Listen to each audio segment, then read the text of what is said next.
Para cada uno de los hermanos, bendiciones del Todopoderoso. Como siempre, es un gusto estar nuevamente compartiendo la palabra. Saludamos a los hermanos que están conectados por Facebook, por YouTube, por Zoom. El Eterno los bendiga por su fidelidad. Sabemos que estamos tratando una parachá especial el día de hoy, la parachá de Pesa, la parachá de nuestra redención y cómo el Eterno se manifestó, se glorificó y destruyó supuestamente el poder más grande que existía sobre la faz de la tierra en esa época, el terrenal, y vino a mostrar que había un Dios grande, poderoso, que podía establecer una restauración y formar una nación de una sola familia. Vemos que estos mensajes son siempre proféticos. Vemos la celebración de Pesa, que es profética, y debemos empezarlo a analizar con las fiestas que nosotros estamos celebrando hoy. Vuelvo a repetir, las fiestas de verano siempre nos van a señalar que a nuestro Redentor y nuestro Salvador Yeshua, y siempre nos hablan de ellas porque están desde el comienzo. Nosotros queremos saber de Yeshua, nosotros queremos saber de nuestro Redentor, debemos empezar a analizar siempre el comienzo del libro. Desde Génesis está establecido quién es Él y qué era lo que venía a hacer. Entonces, es algo que nosotros debemos empezar a estudiar y analizar constantemente, que cada fiesta tiene una interpretación y proféticamente muestra qué fue lo que hizo Yeshua por nosotros. Ahorita vamos a hablar del Cordero de Pesa, que es la liberación de la esclavitud, la liberación o la redención que Él hizo por nosotros, tanto lo hizo antiguamente como lo hizo en estas épocas y también hace 2000 años. Por eso se llama la muerte de Yeshua. Sabemos que los panes sin levadura simboliza la sepultura, y hay algo que se llama el Reshiomer, el primer Omer, que de eso estaremos enseñando esta tarde, que tiene que ver siempre con la resurrección de Yeshua. Eso simbólicamente se refiere Reshiomer. Los tiempos son diferentes, la, la revelación es diferente tanto con los hermanos mayores, porque a nosotros ya se nos ha dado el misterio más grande que puede tener la humanidad sobre la faz de la tierra, que es la revelación de Yeshua y qué fue lo que vino a hacer. Y todos estos temas equivalen a todo esto. Entonces, más preámbulos después de nuestro resumen, debemos empezarnos a acordar que después de estas plagas, el Eterno nos enseña y le dice a Moche de la siguiente manera. Estos textos comienzan Éxodo 12:3 y nos dice: habla a toda la congregación y diles de Israel diciendo: el 10 de este mes cada varón tomará para sí un cordero según sus casas paternas, un cordero para cada casa. Empezamos a ver, familia, que acá comienzan las instrucciones para una de las fiestas o para la fiesta más trascendental del pueblo de Israel. Esta fiesta recordaba la liberación del pueblo de la esclavitud en Egipto, la redención. Y era responsabilidad, escuchen bien, responsabilidad de, del cabeza de familia, la preparación y la celebración de dicha festividad. Es el sacerdote de cada hogar, el que debe estar guiando a su familia a la redención. Ese es el trabajo, porque se dicen llamar sacerdotes, pero no están guiando a su familia a la redención plena de la palabra del Eterno. Entonces nosotros seguimos avanzando. 12:5 nos dice: el cordero o cabrito será macho sin tacha, dentro de su primer año será para ustedes, de entre las ovejas o dentro de las cabras lo tomarán. El cordero, para el sacrificio de pesa o para la ofrenda de pesa, tenía que cumplir ciertas características. La primera tenía que ser macho, la segunda tenía que ser de daño, tercero tenía que ser sin defecto, porque acordémonos que es una ofrenda para el Eterno. Como tal, empezamos a comparar o tenerle una similitud con lo que hizo o lo que era Yeshua. Primer punto, Yeshua era un hombre. Segundo punto, acordémonos que Yeshua comenzó su ministerio muy joven, y al mismo tiempo solo duró 3 años, y por eso se empieza la comparación. Sin defecto, empezamos a leer que así se halló Yeshua, sin pecado, sin tacha, sin mancha. ¿eh?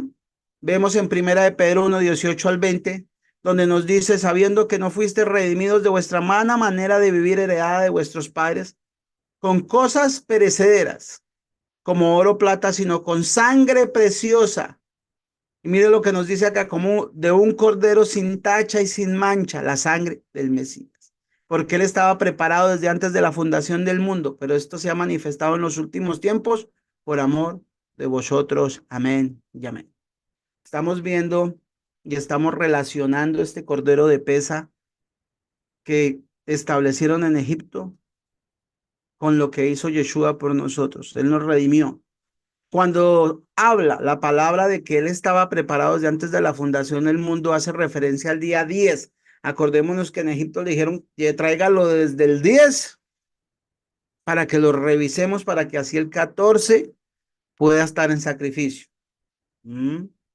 Está escrito en Revelaciones 13:8, lo que nos dice de la siguiente manera: a la bestia la adorarán todos los habitantes de la tierra, aquellos cuyos nombres han sido escritos en el libro de la vida, el libro del Cordero que fue sacrificado desde la creación del mundo.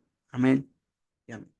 Entonces, familia, cuando nosotros estudiamos siempre las fiestas, todo habla de Yeshua. Acordémonos que sin esa sangre preciosa, nosotros no tenemos entrada. Acordémonos, sin ese sacrificio, nosotros no tenemos entrada ni redención ni perdón de pecados. Por eso cada día debemos es aferrarnos a él y entender verdaderamente dónde está estipulado y qué es lo que vino a hacer, porque todo el mundo estudia el pacto renovado queriendo saber de Yeshua, pero amados, Yeshua está desde el comienzo de los tiempos. La palabra hebrea para cordero, sabemos o debemos entender que SH, que significa la cría de la oveja o de la cabra. Así que el cordero podría ser de cualquiera de estas dos clases de animales. El cabrito, porque ahí es donde debemos empezar a cambiar nuestro vocabulario. El cabrito conecta el sacrificio de Pesa con Yom Kippur. Cuando se sacrificaban dos machos cabríos que llevan el pecado de los hijos de Israel, ¿eso para qué es? Para Yom Kippur. El día 10 del primer mes tiene un reflejo en el día 10 del séptimo mes, Yom Kippur, el día de expiación. Eso ustedes lo van a encontrar en Levíticos 16, donde la otra paracha la vamos a estudiar. Pero es algo que nosotros debemos empezar a entender, porque todo el mundo dice, Cordero, pesa el que quita el pecado del mundo. No es así.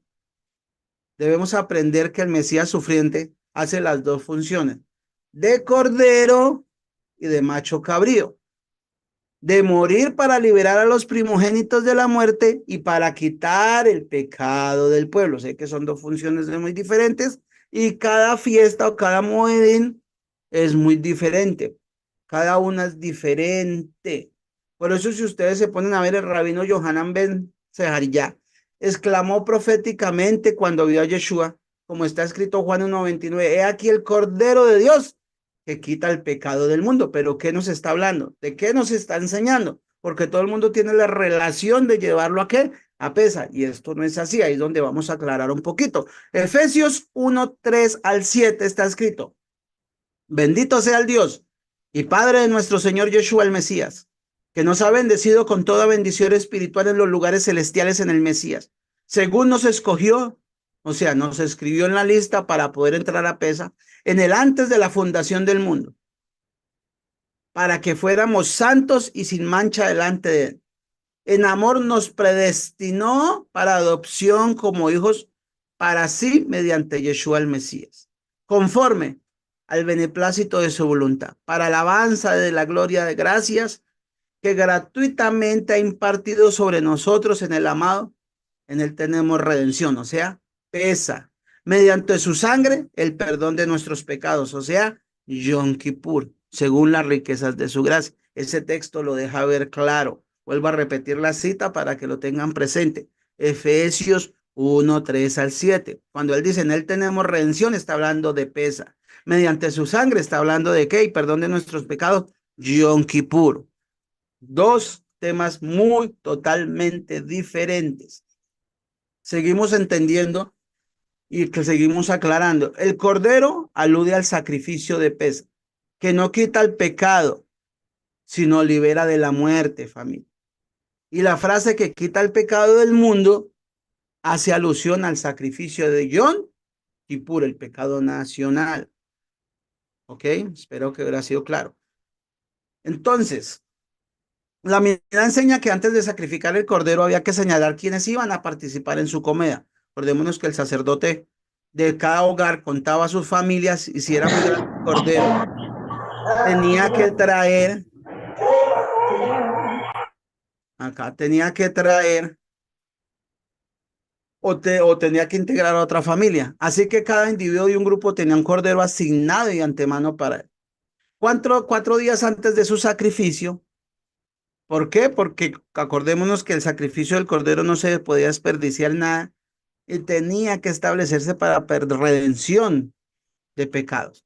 Esto enseña que el Mesías fue designado desde antes de la creación que corresponde a todos estos 4 días, para ser sacrificado para todas aquellas personas que estaban inscritas en el libro desde la vida, desde antes de la fundación del mundo, sí, muy como lo escuchan, desde antes de la fundación del mundo.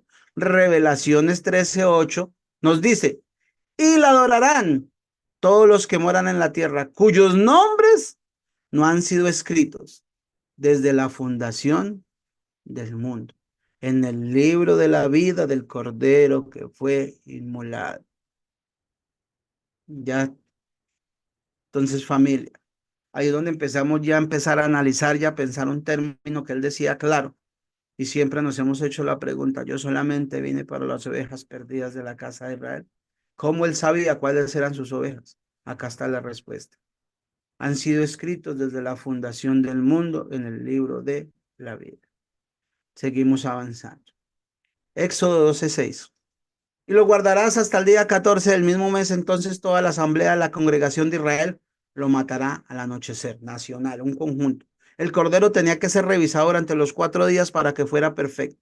Lo mismo pasó con el Mesías cuando entró a Jerusalén el día 10 de Nisan el año. Estuvo varios días enseñando en el templo, si nosotros nos acordamos, y durante ese tiempo podrían venir y hacerle preguntas.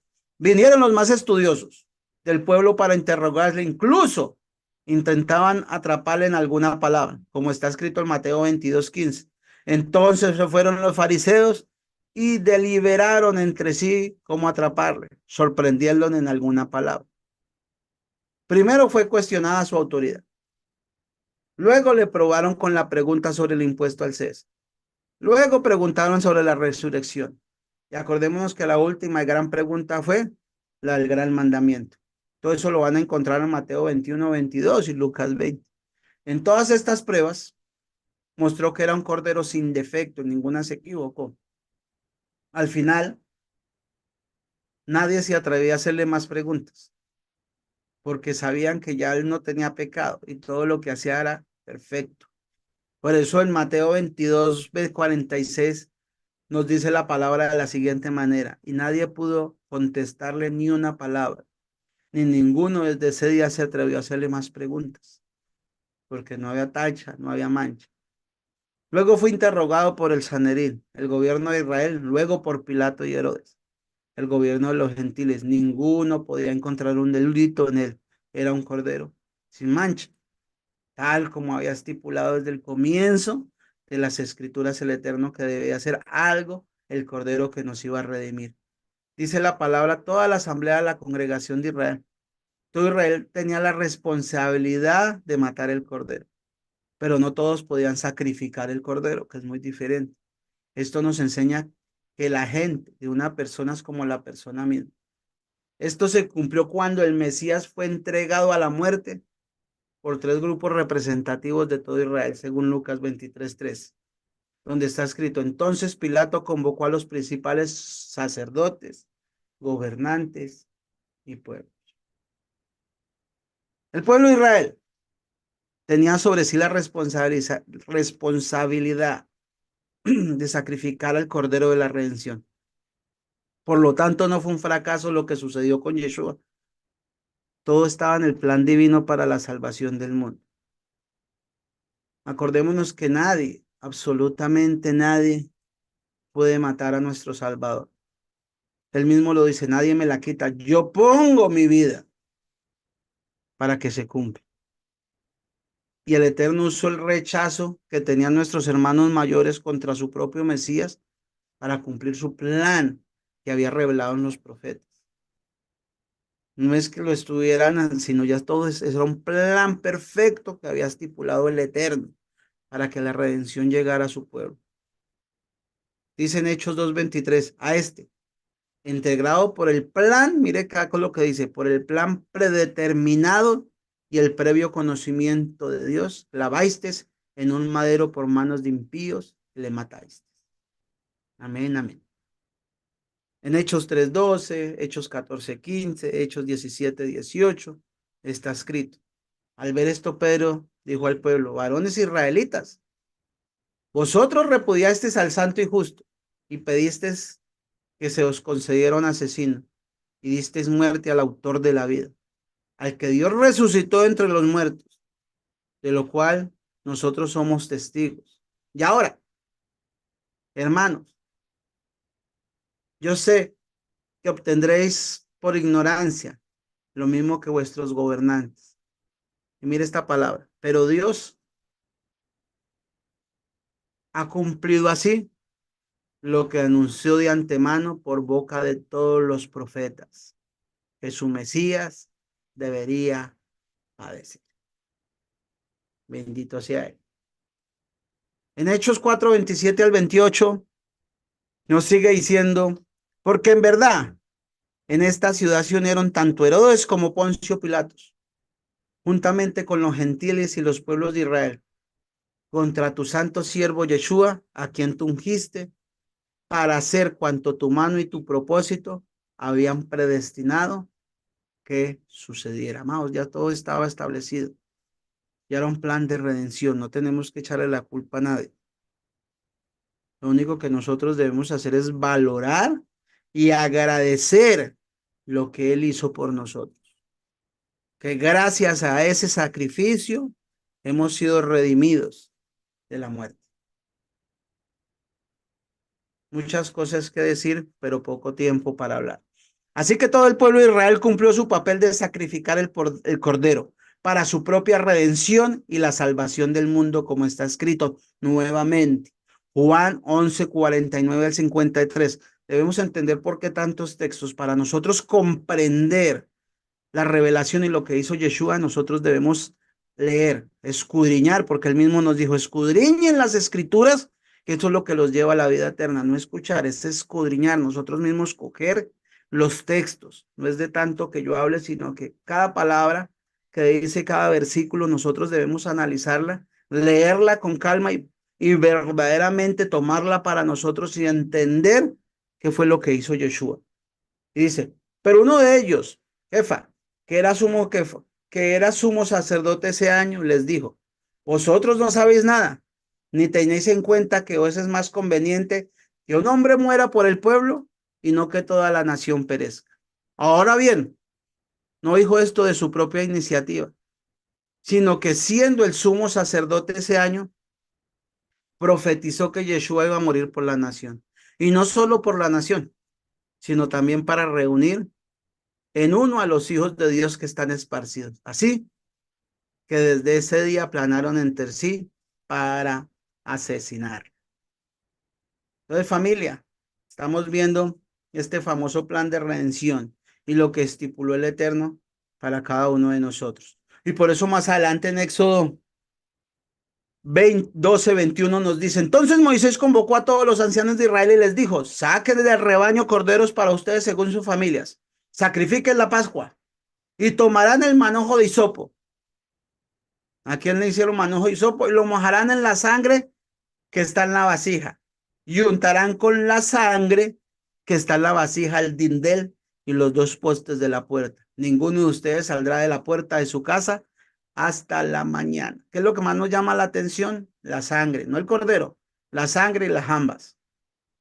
Entonces, familia, independientemente que para los egipcios no significara nada el hecho de poner la sangre en las puertas, porque ellos no se percataron, para el Eterno, acordémonos que era una señal que evitaba que su juicio llegara a esa casa. Acordémonos que la sangre es convenio. De la misma manera, aunque hoy Para muchos, escuchen bien, la sangre de Yeshua no significa nada porque se van en pos de una religión, lo niegan, lo abandonan, pensando que te encuentran salvación en la Torá. Es un gran error porque la Torá no puede salvar. El único que vuelve a establecer un camino se llama Yeshua HaMashiach. Y allá debemos hacer un qué, un alto en el camino y entender, familia, nosotros no somos judíos, no somos de la tribu de Judá, no somos, nosotros somos Israel entre las naciones y el único que le da entrada a uno al pueblo es la sangre preciosa de nuestro Redentor y Salvador. Ese es el único que nos entra en convenio. Mientras tanto, todos los que dicen ser judíos y no lo son, estás blasfemando y están negando a nuestro Redentor. Dice la palabra que todo el que lo niegue a él, él también los negará en el juicio divino. Pueden tener mucho conocimiento, pero no hay salvación. Pueden tener mucho conocimiento, pero no tienen perdón de pecados. Pueden tener mucho conocimiento, pero no hay redención. Dice la palabra que él es la puerta. Y los que no entran por esa puerta son ladrones y salteadores. Acordémonos que la sangre representa la garantía de la salvación para el pueblo del Eterno. Muy claro.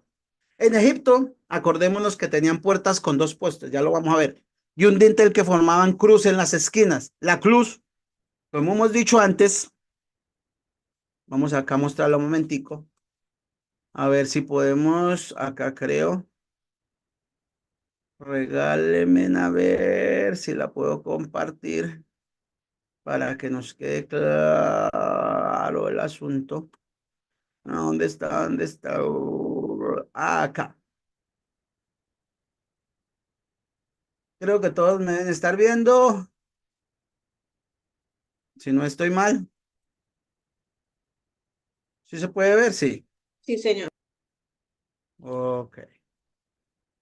Entonces, si ustedes se ponen a ver, estas son las puertas, estas son la cruz, porque ahorita hasta eso hay una pelea, que fue colgado de un árbol, que fue colgado de un palo. Primer punto, familia. Si ustedes han leído un poquito de Roma o han entendido el contexto, lo más humillante, lo más deshonroso para un ciudadano era ser colgado en una cruz. Entonces no pongamos a inventar, sino que cruz. Eso es, los ponían en el camino para que todo el mundo los viera, porque se había levantado, había hecho rebelión contra el César y la única forma de mostrar que César tenía la autoridad era deshonrarlo y humillarlo. Entonces hicieron una cruz. Entonces volvemos a repetir si ustedes ven todo esto, para que y ahorita decimos. En Egipto tenían puertas puestas con dos postes y un dintel que formaban cruces en las esquinas. La cruz, como hemos dicho antes, está representada en la antigua letra Ta. Acá la pueden ver. Esta es la primerita que estoy señalando.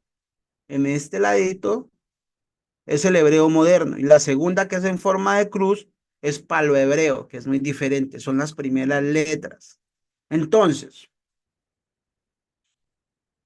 esto se parece, ¿no? Que de esta manera aprendemos que la sangre que fue puesta sobre las maderas en las casas en Egipto anunciaba la muerte del Mesías Yeshua sobre el madero, que se parecía a una cruz, según la costumbre romana, y también estaba estableciendo un pacto para con su pueblo en la cruz. Cuando él derramó la cruz, estaba haciendo lo mismo sobre las casas de Egipto. Estaba, ¿qué es? Diciendo, a partir de este momento ustedes entran en convenio, yo los cuido, yo los proveo, yo les suplo, porque ustedes van a ser mi pueblo. Y eso fue lo que vino a hacer nuestro Redentor y Salvador. Entonces, familia, ya para ir terminando, acordémonos que la letra T es la última del alfabeto hebreo y simboliza el final. Con esto vemos cómo la obra redentora del Mesías se había consumado cuando murió en aquel madero, como está escrito en Juan 19:30. Entonces Joshua, cuando hubo tomado el vinagre, dijo, consumado es. Inclinando la cabeza, entregó el espíritu. La simbología en Egipto enseña que la muerte del Cordero de Dios constituye una puerta. Es la puerta de la redención, como está escrito en Juan 19. Yo soy la puerta y si alguno entra por mí, será salvo. De resto no hay salvación, familia. Con cuidado con los que dicen ser judíos y no lo son, porque Apocalipsis nos advierte, Primera de Juan nos advierte, son sinagoga de Satanás, apartados para no seguir sus doctrinas. Por falta de identidad en esta época es que mucho pueblo se pierde porque piensan que el conocimiento los va a salvar y no es así. Lo único que te puede salvar es la puerta, que es Yeshua. La historia del Cordero de Pesa es fundamental para poder comprender el Evangelión, las buenas nuevas. Así como el Cordero de Pesa tenía que ser perfecto y sin mancha, nosotros necesitamos un sustituto sin pecado, sin mancha, que tome nuestro lugar en el día del juicio. Así como las marcas de sangre del Cordero protegieron a todo el pueblo de Israel en sus casas, nosotros solo tenemos refugio bajo la sangre derramada por Yeshua en el madero. El Cordero de Pesa fue la vía de escape que el Eterno proveyó a su pueblo para que no fueran tocados por la devastadora y última plaga. Mi familia, el sacrificio de Yeshua, nuestro Mesías, es el camino que el Eterno por su infinito amor y misericordia ha provisto para liberarnos y redimirnos de la condenación y la muerte eterna. Debemos valorar lo que Él ha hecho por nosotros. No irnos en pos del conocimiento y negarlo, sino más bien valorar lo que ha hecho nuestro Redentor en nuestras vidas. Y todo el resto que nos queda por vivir en esta tierra, dale gracias por ese sacrificio precioso que hizo y habernos regalado nuevamente un convenio para poder ser parte del pueblo de Israel, para ser merecedores de los pactos y para ser merecedores de las promesas. El Eterno sea bendiciéndolos, familia, sea acompañándolos y que sigan teniendo un resto de panes sin levadura en bendición. Acordémonos que esta noche comenzamos nuestro Reshiomer, que tiene que ver con la resurrección de nuestro Mesías también, porque eso es lo que simboliza. Muchas bendiciones y shalom, shalom. Hermano Oscar.